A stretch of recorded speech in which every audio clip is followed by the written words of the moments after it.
San Francisco Chronicle wine competition has become the nation's largest competition for U.S.-made wines, and we had over 60 judges taking some 4 days to taste 4,235 wines from 1,500 wineries all over the country to figure out what the best in the nation is in terms of winemaking. There are about 60 judges judging the competition. They really come from every part of the spectrum of the wine industry, from wine writers, and there are wine writers as close as wine country in Northern California and as far away as Boston, to winemakers, some of whom have 20, 30, 40 years of experience in the field, to sommeliers and wine directors and people who are actually buying wines that you're seeing show up on the shelves. So it's really people who evaluate wine every day for a living, who are making decisions about what they feel the best wines are.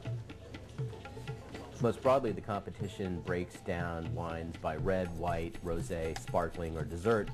Within each category, they try to break it out by the varietal. So red would have Pinot Noir, and then Pinot Noir by certain price levels, Cabernet, Merlot,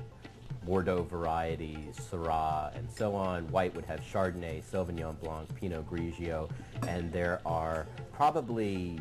50 or so categories overall that the judges are considering, and in each category you might have 20 wines and you might have 100 wines. And so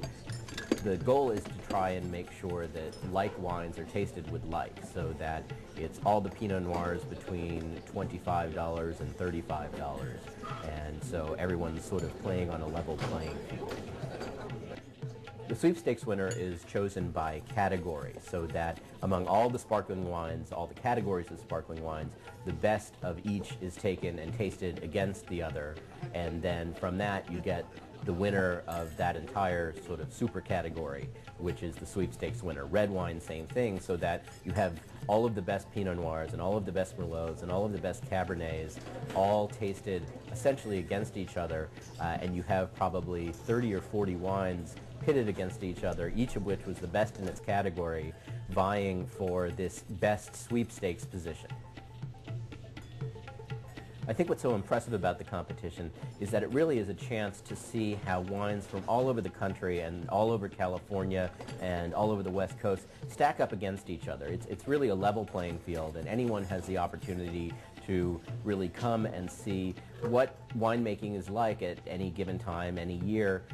by tasting all of these wines against each other. And because there's so many wines that the competition receives, it's a chance to really see how winemaking is qualitatively throughout the country.